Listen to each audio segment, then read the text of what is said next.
Hello friends, welcome to my YouTube channel educational point. कैसे हैं आप सब? मैं उम्मीद करती हूँ कि आप सब काफ़ी अच्छे होंगे एंड सेफ एंड सिक्योर होंगे। देखिए, आज का हमारा टॉपिक है प्रोसेस ऑफ ऑर्गेनाइजेशन, यानी कि ऑर्गेनाइजेशन के क्या क्या प्रोसेस होते हैं उसके बारे में आज हम इस वीडियो में डिस्कस करेंगे। तो चलिए देखते हैं। देखिए, इसका फर्स्ट पॉइंट हमारा डिटर्मिनेशन ऑफ ऑब्जेक्टिव, यानी कि ऑर्गेनाइजेशन में पहले ये डिसाइड करना होता है कि इसके ऑब्जेक्टिव्स क्या होते हैं, उसका हमें डिटरमाइन करना होता है। इससे पिछले के वीडियो में मैंने आपको organization, features of organization, importance of organization, इन सारी चीज़ों का एक्सप्लेन कर दिया था। अगर आपने वो वीडियो नहीं देखी है तो आपको लिंक डिस्क्रिप्शन में मिल जाएगा, आप वहाँ से जा कर देख सकते हैं। और इसको आपको पूरा प्ले लिस्ट पे मिल जाएगा, आप उन प्ले लिस्ट पर भी जा कर के देख सकते हैं। ओके, देखिए, the process of organisation begins with the determination of objectives and goals of the organisation. Organisations जो होते हैं, इनका पहला प्रोसेस होता है ऑर्गेनाइजेशंस के गोल्स एंड ऑब्जेक्टिव्स को डिटरमाइन करना। Organisation does not have any objective of its own, but it is a means to achieve the purpose and goals. Organisations के जो उनके अपने ऑब्जेक्टिव्स नहीं होते हैं ऑर्गेनाइजेशंस के, और जो इनके जो भी ऑब्जेक्टिव्स होते हैं उनके पर्पस एंड गोल्स को हमें डिटरमाइन करना होता है, यानी कि खोजना होता है। ऑर्गेनाइजेशंस का अपना कोई उद्देश्य नहीं होता है, लेकिन इसके जो भी पर्पस एंड गोल्स होते हैं उसको हमें अचीव करना कंपलसरी होता है। There it is absolutely necessary to determine the objectives and goals of the organisation. इसलिए यह बहुत ज़्यादा ज़रूरी हो जाता है कि जो भी ऑर्गेनाइजेशंस के ऑब्जेक्टिव्स एंड गोल्स हैं उसको डिटरमाइन किया जाए। ओके, तो ये है हमारा determination of objective. Next point हम देखेंगे identifications and grouping of activities, यानी कि जब हमारे ऑब्जेक्टिव्स के जो भी ऑर्गेनाइजेशंस के ऑब्जेक्टिव्स होते हैं उसको जब हम डिटरमाइन कर लेते हैं तो हमें जो भी ऑर्गेनाइजेशंस की ग्रुपिंग होते हैं उसको आइडेंटिफिकेशंस करने की ज़रूरत होती है। तो under this similar types of activities are related to each other identified and divided into departments, यानी कि जो भी सिमिलर टाइप्स के एक्टिविटीज़ होते हैं और जो एक दूसरे से जुड़े होते हैं उनको कई मतलब कि जो भी उनके डिपार्टमेंट्स होते हैं उनको आइडेंटिफाइड करके और उनको कई भागों में, यानी कि जो भी उनके डिपार्टमेंट्स होते हैं उनमें इनका डिवीज़न किया जाता है, यानी कि इसको डिवाइड किया जाता है। After this there can be many reasons for dividing this department into sections and sub sections, यानी कि इसके बाद में जो भी इसके डिपार्टमेंट्स होते हैं उसको सेक्शंस एंड सब सेक्शंस में डिवाइड किया जाता है। For dividing this department into sections and sub sections there can be many reasons, यानी कि इनको कई कारणों से सेक्शंस एंड सब सेक्शंस में इनके डिपार्टमेंट्स को डिवाइड किया जा सकता है। Such as the basis work of the enterprises, यानी कि इंटरप्राइजेस के जो भी बेसिस वर्क होते हैं उनके बेस पर is made the basis of interior classifications, यानी कि इंटरप्राइजेस के जो भी बेसिस वर्क होते हैं उनके बेस पर जो इनका ऑर्गेनाइजेशंस का जो भी डिपार्टमेंट्स होता है उनका यह क्वालिफिकेशंस किया जाता है, उनका वर्गीकरण किया जाता है कि वे किस किस डिपार्टमेंट्स में लोगों की ग्रुपिंग करेंगे, उनका आइडेंटिफाइड कर ये हम देखते हैं।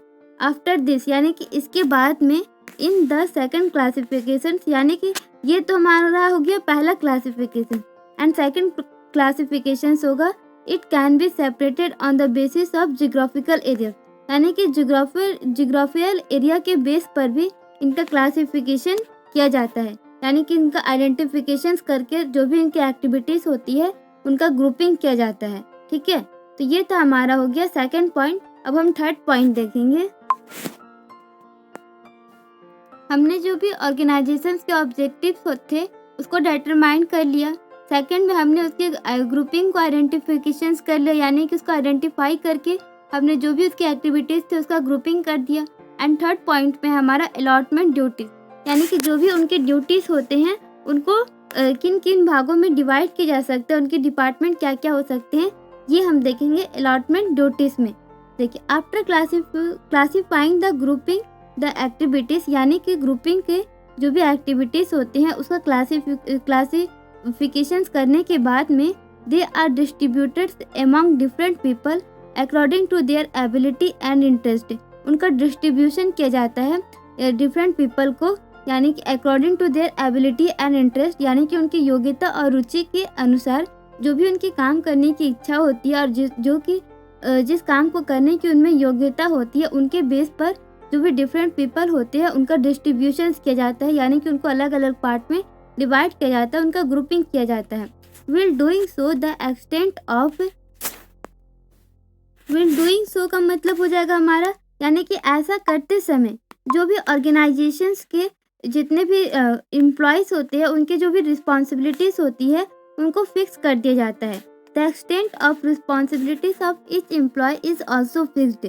Okay, necessary training is also provided to the employees when they are not suitable for any work. यानी कि कोई भी जब हम लोग ग्रुप में डिवाइड हो जाते हैं, जब लोगों का ग्रुप बन जाता है काम करने का, तो मान लीजिए कि अगर उनमें से कोई एब्सेंट हो जाता है तो उनको जो भी वर्कर्स होते हैं उनको एक काम के साथ साथ में दो काम करने की भी ट्रेनिंग दी जाती है, ताकि अगर एक एम्प्लॉयज़ अगर एब्सेंट भी हो जाता है तो उसी को उस व्यक्ति के काम की जो भी तरीका होता है या फिर जो उसको ट्रेनिंग दी गई होती है वह दूसरे व्यक्ति को भी दी जाती है, जिससे कि काम में कोई रुकावट ना हो। So necessary training is also provided to the employees when they are not suitable for any work. यानी कि अगर वो काम पर नहीं होते या फिर वो उसके लिए सुटेबल नहीं होते हैं तो ये ज़रूरी होता है कि दूसरे व्यक्ति को भी उसी तरीके की ट्रेनिंग दी जाए। ओके, तो ये हो गया हमारा अलॉटमेंट ऑफ ड्यूटीज, यानी कि लोगों का जो भी ग्रुप डिवाइड किया जाता है उनके जो भी काम होते हैं उनको अलग अलग पार्ट में डिवाइड करना। ठीक है, नेक्स्ट पॉइंट है हमारा developing relationship. The step to be taken towards the establishment of the organisations in an enterprise is to be established coordinations, balance and relations between the activities of various departments, subdivisions, groups and individuals. For this it is absolutely necessary to establish coordinations among the various, यानी कि organisations की establishment में जो भी हमारा steps होता है उसके लिए ऑर्गेनाइजेशन इंटरप्राइजेस के ऑर्गेनाइजेशंस की स्थापना के लिए जो भी हमारा स्टेप होता है उसमें जो भी वेरियस डिपार्टमेंट, सब डिविजन्स एंड ग्रुप्स होते हैं उसमें कोऑर्डिनेशंस, बैलेंस एंड रिलेशंस का होना बहुत ज़्यादा ज़रूरी होता है, क्योंकि अगर उनके बीच में कोऑर्डिनेशंस नहीं होगा, बैलेंस नहीं होगा और अगर अच्छा रिलेशनशिप नहीं होगा तो जो भी ऑर्गेनाइजेशंस के गोल होते हैं हम उसको अचीव नहीं कर पाएंगे। तो डिपार्टमेंट, सब डिविजन्स, ग्रुप्स एंड इंडिविजुअल्स के बीच में कोऑर्डिनेशंस, बैलेंस एंड रिलेशंस का होना बहुत ज़रूरी होता है। For this it is absolutely necessary to establish coordination among the various. इसलिए जो भी इनके वेरियस डिपार्टमेंट्स होते हैं, यानी कि जो सब डिविजन्स, ग्रुप्स, इंडिविजुअल्स होते हैं उनके बीच में कोऑर्डिनेशंस का होना बहुत ज़्यादा ज़रूरी होता है, ताकि जो भी उनके ऑर्गेनाइजेशंस के गोल होते हैं उसको वह अचीव कर सके। क्योंकि अगर उनमें एक दूसरे की बात को समझने की मतलब कि जो भी उनके कोऑर्डिनेशंस होते हैं अगर वो कोऑर्डिनेशन से नहीं होगा तो वो एक दूसरे की बात को अच्छी तरीके से समझ नहीं पाएंगे और उनके बीच में एक अच्छा तालमेल नहीं हो पाएगा। तो इसलिए उनकी जो भी रिलेशनशिप्स होते हैं उसको डेवलप करने की ज़रूरत होती है किसी भी ऑर्गेनाइजेशंस के पर्पस एंड गोल्स को अचीव करने के लिए। ओके, तो ये था हमारा फोर्थ प्रोसेस। अब हम नेक्स्ट प्रोसेस देखेंगे। नेक्स्ट प्रोसेस है हमारा डेलीगेशन ऑफ अथॉरिटी।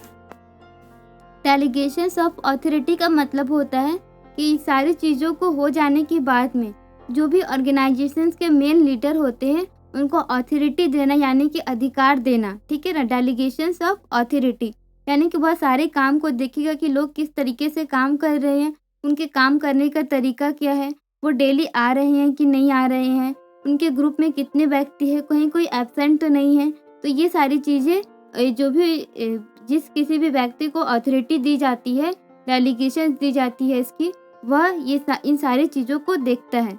ओके, तो necessary powers are given to every employee so that he can fulfil his responsibility.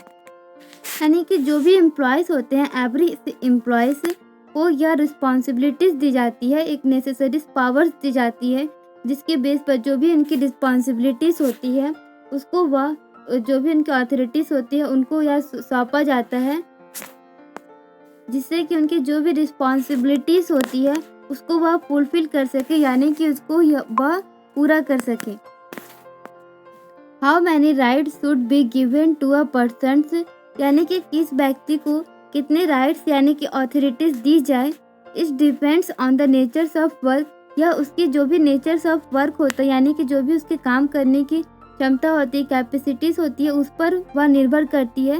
His responsibilities in relations to him the positions, और उसकी जो भी जिम्मेदारी होती है और जो भी उसके पोजीशंस होते हैं यानी कि जो भी उसके पोस्ट होते हैं उसके बेस पर यह डिपेंड करता है कि किस व्यक्ति को कितने अथॉरिटीज़ या फिर राइट्स दिए जाएंगे।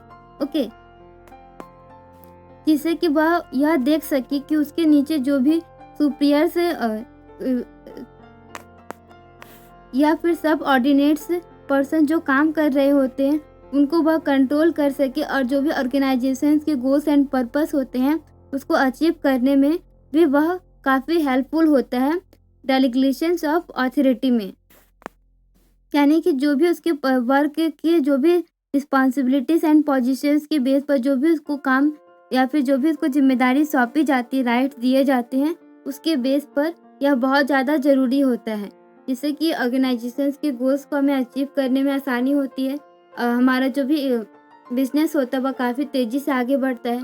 तो ये पांचों जो स्टेप थे ये काफ़ी इम्पॉर्टेंट से किसी भी ऑर्गेनाइजेशंस के जो भी बिजनेस एंड गोल्स होते हैं उसको अचीव करने के लिए। तो आई होप कि आपको प्रोसेस ऑफ ऑर्गेनाइजेशंस अच्छी तरीके से समझ में आ गया हो।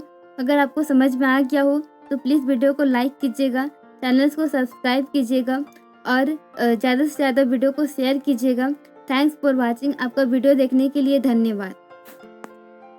और हाँ, अगर आपको वीडियो अच्छा लगा हो तो प्लीज़ कमेंट में यस ज़रूर लिखिएगा।